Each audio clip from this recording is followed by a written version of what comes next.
Assalamualaikum warahmatullahi wabarakatuh. Perkenalkan, nama saya Anggi Loren dengan NIM 3219178. Di sini saya akan menjelaskan materi yang pertama, yaitu tentang teori konsep konsumsi dalam Islam. Konsumsi adalah satu kegiatan ekonomi yang penting, bahkan terkadang dianggap paling penting. Dalam ekonomi konvensional, perilaku konsumsi dituntun oleh dua nilai dasar. Yang pertama yaitu rasionalisme dan utilitarianisme. Kedua nilai dasar ini kemudian membentuk suatu perilaku konsumsi yang hedonistik atau materialistik. Serta bahwa secara sederhana dapat dikatakan bahwa prinsip dasar bagi konsumsi adalah manusia akan mengkonsumsi apa saja dan dalam jumlah berbagai sepanjang dan anggarannya memenuhi dan memperoleh kepuasannya maksimum. Dalam Islam, konsumsi tidak seperti itu karena hal yang menjadi aturan bagaimana etika konsumsi untuk perlu kiranya diketahui bagaimana teori konsumsi dalam Islam. Baiklah, materi yang kedua yaitu tentang landasan teoritis dan filosofi konsumsi dalam Islam. Konsumsi dalam Islam ini diartikan sebagai pemakaian barang untuk mencukupi kebutuhan secara langsung, sedangkan berbahasa konsumsi adalah pemakaian barang sehari-hari. Konsumsi ini adalah sebuah individu dan kebutuhannya ini sebuah individu dalam kelompok memenuhi kebutuhan hidupnya. Konsumsi adalah wajib memenuhi sebagai ukuran memperoleh tingkat kepuasan, sedangkan menurut Weber, pengikat kelompok untuk berkompetensi dalam bentuk penggunaan barang secara simbolis dan yang dirasakan dalam konsumsi ini, tindakan yang langsung terlihat dalam mendapatkan konsumsi dan menghabiskan produk atau jasa yang termasuk proses kebutuhan mendahului dan menyusun tindakan ini. Kajian Islam tentang konsumsi ini sangat penting agar seseorang berhati-hati dalam menggunakan kekayaan atau berbelanja. Di suatu negara mungkin memiliki kekayaan yang melimpah, tetapi apabila kekayaan tersebut tidak diatur pemanfaatannya dengan baik dan ukuran masalahnya, maka kesejahteraan akan mengalami kegagalan. Jadi yang terpenting dalam mempelajari teoritis dan filosofi dalam konsumsi dalam Islam ini yaitu penggunaan yang diarahkan pada pilihan-pilihan atau preferensi yang mengandung maslahat atau baik dan bermanfaat agar kekayaan tersebut manfaatnya pada jalan yang sebaik-baiknya. Baiklah, sekian dari saya. Assalamualaikum warahmatullahi wabarakatuh. Assalamualaikum warahmatullahi wabarakatuh. Perkenalkan, nama saya Diki Hafizi. Di sini saya akan melanjutkan pembacaan materi yang sebelumnya telah disampaikan oleh saudari Anggi Loren, yang dimana di sini saya akan membacakan pada poin C, yaitu final spending. Konsumsi merupakan alat untuk mencapai falah. Mozart Kaf memperkenalkan final spending sebagai variabel standar konsumen Muslim dalam melihat kepuasan optimum. Kaf mengikuti variabel yang menjadi keharusan dalam sistem perekonomian Islam. Kaf berasumsi bahwa zakat merupakan kewajiban wajib bagi para muzaki. Golongan hartanya mengenai hisab sehingga diwajibkan zakat atasnya. Zakat pada golongan muzaki akan mengurangi final spendingnya.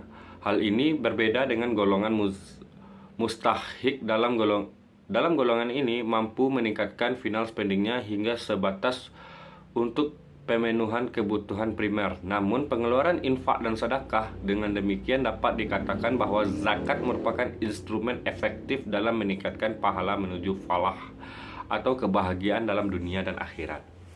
Final spending adalah konsumsi infak seorang muslim, yaitu konsumsi yang berorientasikan duniawi untuk menjaga berbagai macam kebutuhan daruriyat. Lebih jauh lagi, maksud dari konsumen itu sendiri adalah penjagaan dalam eksistensi agama, kehidupan, akal, keturunan, dan juga harta benda. Kelima hal ini dikenal dengan suatu konsep tentang al-huliyat al-hamzah. Adapun merupakan representasi dari kebutuhan seorang yang berorientasi pada akhirat. Untuk menjaga al-huliyat al-hamzah, orang lain berpendapat rendah demi terciptanya keadilan dalam kesejahteraan. Selain itu, infak juga merupakan tabungan pahala di sisi Allah yang ketika frekuensi kegiatannya naik, maka akan meningkatkan keberkahan dalam harta seseorang. Islam mengajarkan pola konsumsi yang berorientasikan akhirat demi meratanya kesejahteraan manusia. Membelanjakan harta untuk membantu perekonomian masyarakat miskin merupakan suatu keharusan. Oleh karena itu, di dalam ajaran Islam, satu orang muslim dengan yang lainnya diibaratkan seperti badan. Ketika salah satu anggota tubuhnya merasakan sakit, anggota tubuh lainnya juga ikut merasakan sakit. Islam mengajarkan bahwa membelanjakan harta tidak boleh melampaui batas. Misalnya menafkahkan harta untuk orang banyak dalam jumlah yang besar dibandingkan dengan pribadinya. Aturan ini ditetapkan agar ia dan keluarganya dapat hidup serba kecukupan dan tidak mengemis pada orang lain. Baik, sekianlah pembacaan materi dari saya Diki Hafizi. Saya mohon maaf apabila ada kekurangan. Wabillahi taufiq wal hidayah. Wassalamualaikum warahmatullahi wabarakatuh. Assalamualaikum warahmatullahi wabarakatuh. Perkenalkan, nama saya Asyik Sumariah dengan NIM 329165. Akan mencoba menjelaskan tentang hubungan konsumsi, tabungan, dan investasi. Membahas mengenai fungsi konsumsi dan tabungan memang tak akan lepas dari yang namanya penghasilan. Hal ini dikarenakan dua hal tersebut memiliki keterkaitan yang erat. Konsumsi adalah kegiatan penggunaan barang dan jasa rumah tangga dengan tujuan untuk memenuhi kebutuhan sehari-hari dari penghasilan yang diperoleh. Memiliki kesamaan seperti konsumsi, investasi juga berasal dari penghasilan. Namun perbedaannya terletak pada kegunaannya saja. Investasi memiliki asal dari penghasilan yang disimpan untuk membuat pengelolaan keuangan yang baik dan benar. Maka perlu memahami fungsi konsumsi dan tabungan terlebih dahulu. Pertambahan konsumsi dan tabungan bisa meningkat apabila pendapatan juga bertambah. Investasi dan tabungan adalah dua hal yang terpisah dalam teori ekonomi. Dijelaskan bahwa investasi merupakan pembelian modal atau barang-barang yang tidak dikonsumsi namun digunakan untuk produksi sehingga menghasilkan barang atau jasa di masa yang akan datang. Jadi terdapat hubungan antara konsumsi, tabungan, dan investasi. Apabila tingkat konsumsi tinggi, maka tingkat tabungan akan rendah. Rendah tabungan yang berfungsi sebagai sumber utama lembaga keuangan, bank atau non-bank, dalam melakukan pinjaman akan berdampak pada berkurangnya jumlah pinjaman yang disalurkan kepada nasabah. Hal ini akan menyulitkan para pelaku investasi dalam memperoleh pinjaman untuk melakukan investasi. Sekian, itulah penjelasan materi dari saya. Saya akhiri dengan wabillahi taufiq wal hidayah. Assalamualaikum warahmatullahi wabarakatuh. Assalamualaikum warahmatullahi wabarakatuh.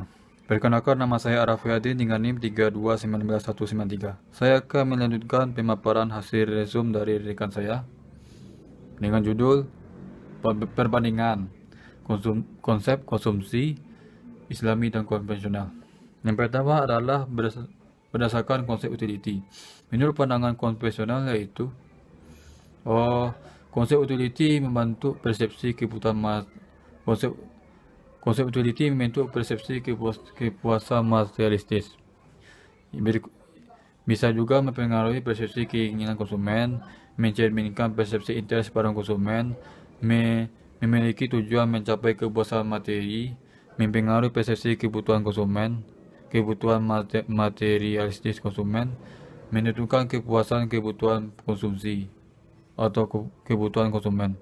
Sedangkan menurut Islam adalah konsep masalah membentuk persepsi kebutuhan manusia, membentuk persepsi menghindari mudarat, memanifestasikan persepsi individu tentang upaya setiap pergerakan mudatilah yang mendorong terbentuknya persepsi kebutuhan Islami. Yang terakhir adalah persepsi seorang konsumen memiliki kebutuhannya mencukupi kebutuhan konsumsi. Yang berikutnya adalah dari segi perilaku konsumen. Dalam pandangan ekonomi konvensional, kehidupan dunia merupakan sesuatu yang mutlak bagi manusia dalam mencukupi kepuasannya tanpa pikir Tuhan. Yang kedua adalah dalam ekonomi konvensional memiliki prinsip seperti prinsip freedom, self-interest, dan materialistis. Manusia sebagai national economic element. Artinya adanya kebebasan dalam berekonomi, kebebasan dalam memenuhi kebutuhan, bersaing, mencukupi kepuasan sesuai dengan hawa nafsu. Yang berikutnya adalah memberikan pandangan bagi setiap konsumen selalu bersedia membelanjakan pendapatannya untuk memperoleh sejumlah barang atau jasa, karena barang atau jasa berguna menambah tingkatan kepuasan. Bagi hal itu tidak ada dalam ekonomi Islam. Bagi ekonomi Islam, konsumsi itu terbatas, tidak seperti ekonomi konvensional. Konsumsi ada kaitan dengan Tuhan. Konsumsi itu tidak hanya memuaskan kebutuhan individu, tetapi diwajibkan kepada umatnya untuk memenuhi kebutuhan bersama. Mungkin dari itu saja. Mungkin itu yang saya jelaskan. Assalamualaikum warahmatullahi wabarakatuh.